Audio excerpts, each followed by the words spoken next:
सुनो छोटी बहू, तुम दोनों की नई शादी हुई है, इसीलिए तुम्हारे चचेरे ससुर ने मतलब मेरे देवर ने तुम दोनों को आमंत्रित किया है।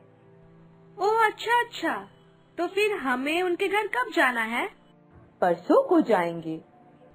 परंतु मम्मी जी, परसों को तो वो घर पे नहीं रहेंगे, इसलिए जा भी नहीं पाएंगे। अरे हाँ, उन बातों को लेकर तुम चिंता मत करो।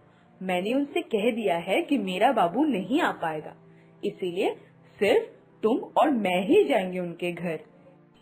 क्यों माँ जी, सिर्फ आप और मैं क्यों? बड़ी दीदी नहीं जाएंगी? मैं तो सोच रही थी मैं और बड़ी दीदी एक साथ जाएंगे। नहीं, उसको कहीं नहीं ले जा सकते। क्या तुमने उसकी शक्ल देखी है? देखने से ही मनहूस की छाया लगती है। ये सब आप क्या बोल रही हैं मम्मी जी? बड़ी दीदी का इतना सा प्यारा सा चेहरा आपको मनहूस लगता है? कैसे? अरे बाप रे, सिर्फ 2 दिन हुए हैं इस घर में आए हुए और अपनी बड़ी जेठानी के लिए इतना प्यार कि अपनी सासू माँ से जुबान लड़ा रही है। ठीक है, मैं भी देखती हूँ कि अपनी बड़ी जेठानी के लिए इतना प्यार कितना दिन रहता है। क्या हुआ मम्मी जी? बड़ी दीदी को हम दोनों के साथ लेकर जाना ही पड़ेगा। और रही बात मनुष्यत की, ये सब फिजूल की बातें हैं। आज के जमाने में कोई इन चीजों को लेकर बातें नहीं करता और ना ही सोचता है, इसलिए अच्छा है कि आप भी ये सारी बातें भूल जाएं। छोटी बहू, तुम उम्र में छोटी हो और तुम्हारे हिसाब से तो सब नहीं चलेगा। अच्छा चलो, फिर भी अगर मैं तुम्हारी बात मान भी लूं, तो पूरा गांव थोड़े ही ना मानेगा। मतलब माँ जी, आप ये क्या बोल रही है? मुझे कुछ समझ में नहीं आ रहा। मेरा मतलब साफ है। तुम्हारी बड़ी जेठानी, अरे बाप रे, उसका जो रूप है उसे देखकर सिर्फ मैं ही उसे अपशगुन नहीं समझती हूँ, पूरा गांव ये सोचता है। चलो, मैं तुम्हारी बात मान भी लूं, लेकिन तुम्हारी चचेरी सास उसे एक पल के लिए भी अपने घर घुसने नहीं देगी। ओह, इसका मतलब ये है कि चचेरी सास किसी का भी रूप और रंग देखकर निमंत्रण करती है। मैं गोरी हूँ और मैं बड़ी दीदी से देखने में थोड़ी अच्छी हूँ, इसलिए उन्होंने सिर्फ मुझे निमंत्रण किया। छी, इतनी छोटी सोच मैंने पहली बार देखा है। छोटी बहू, तुम्हें नहीं लग रहा कि तुम कुछ ज्यादा ही बोल रही हो? एकदम नहीं माँ जी, उनकी हिम्मत कैसे हुई ये कहने की, इस तरह से अपमान करने की। मैं उस घर में कतई अपने पाँव नहीं रखने वाली।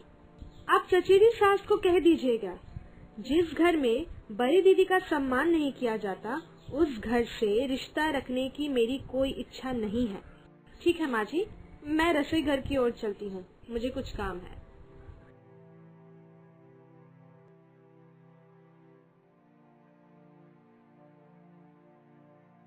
उफ, इस जीवन में ना जाने और क्या क्या देखना पड़ेगा। भगवान ने थोड़ा रूप क्या दे दिया कि घमंड से लदी हुई है। लगता है बड़ी बहू ने कोई जादू टोना किया होगा, इसीलिए छोटी बहू बड़ी बहू के राग गा रही है। मुंह पर मना कर दिया। नहीं, इसके साथ सख्ती बरतनी पड़ेगी, नहीं तो सर पे चढ़ जाएगी ये।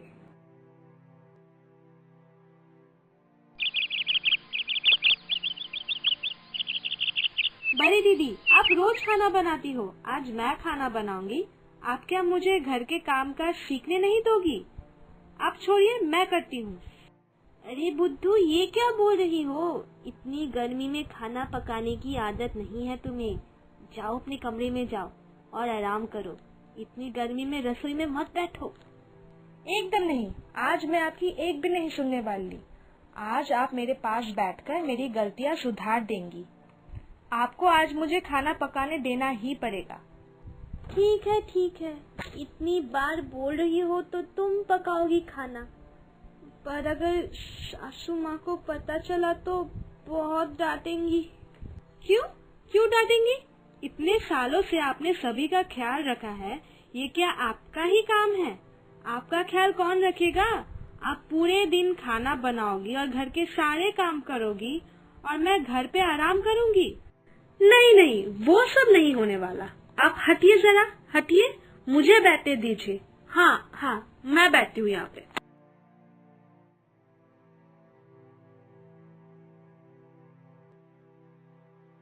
क्या बात है छोटी बहू, तुम खाना क्यों बना रही हो?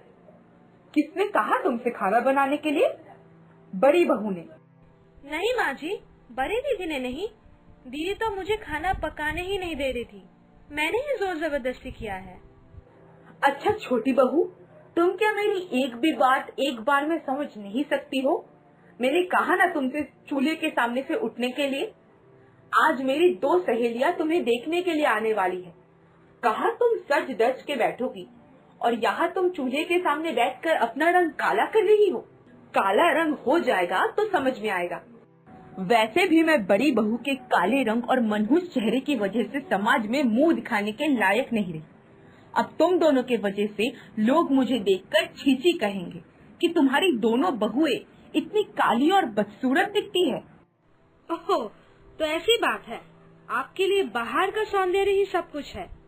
बड़ी दीदी जो इतनी अच्छी इंसान है, उनका मन साफ है, बिना कुछ कहे आप सभी के सारे काम करती है, सब सहती है। आप लोग बड़ी दीदी के साथ इतना गंदा व्यवहार करते हैं, फिर भी वो कुछ नहीं कहती, सब सहती है। छोटी, ये सब क्या बोल रही हो? तुम चुप करो, जाओ जाओ, माँ जी जो बोल रही है वो करो। जाओ, मैं तो इधर हूँ, यहाँ मैं सब देख लूंगी, संभाल लूंगी। जाओ जाओ। ठीक है, आज मैं कुछ तो ऐसा करूंगी जिससे सबको अच्छा सबक मिले।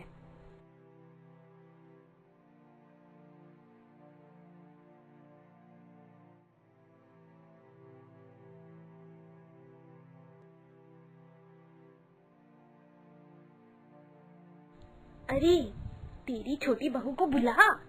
अरे कहाँ है तेरी छोटी बहू? बुला उसे जल्दी से। हम इतनी दूर से आए हैं उससे मिलने के लिए। इतना इंतजार करवाएगी तू उससे मिलवाने के लिए? अरे तू तो बड़ी उतावली हो रही है उससे मिलने के लिए।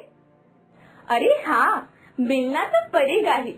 मैंने सुना है कि तेरी छोटी बहू रूप में माँ लक्ष्मी और गुण में माँ सरस्वती है। मैं तो उससे मिलने के लिए बड़ी व्याकुल हो रही हूँ। जल्दी से बुला। छोटी बहू, ए छोटी बहू, कहाँ हो तुम? मेरी सहेलियाँ तुम्हारा इंतजार कर रही है, जल्दी आओ इधर। हाँ माँ जी, आ गई हूँ मैं। ये लीजिए, मुँह मीठा कीजिए। ये सब कुछ मेरी बहू ने बनाया है। चख के तो देख कैसा बना है। बोल बोल। क्या इतना स्वादिष्ट मिठाई और सिंघारा उसने बनाया है? अरे वाह बहू, तुम तो सिर्फ रूप से ही सुंदर नहीं, तुममें तो बहुत गुण है। मैंने तो पहले ही तुम्हारे बारे में सुन रखा है। आशीर्वाद देती हूँ बेटा। मुझे लगता है आप सभी को कोई गलतफहमी हो रही है। मैंने इसमें से एक भी पकवान अपने हाथों से नहीं बनाया है।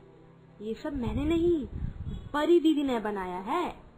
क्या ये सब उस मनहूस बदसूरत लड़की ने बनाया है?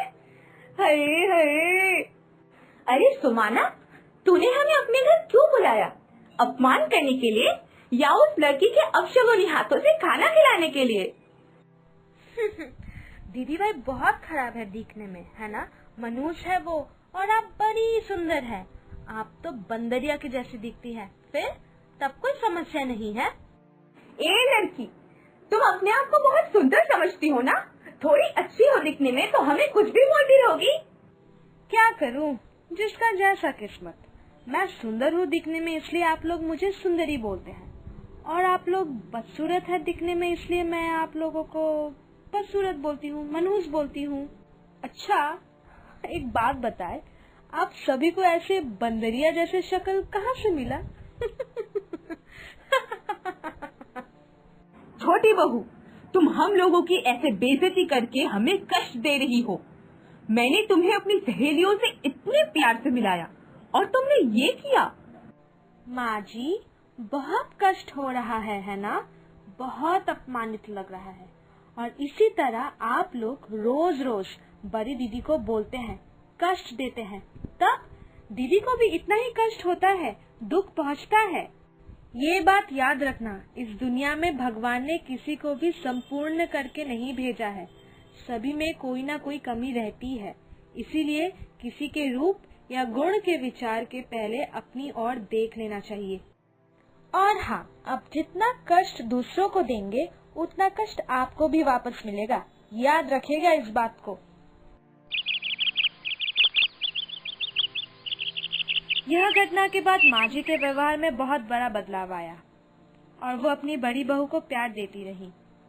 पर क्या हम लोगों में भी ऐसा बदलाव आया है या अभी भी हम लोग इंसान के रूप और रंग से विचार करते हैं? कमेंट सेक्शन में जरूर बताइएगा।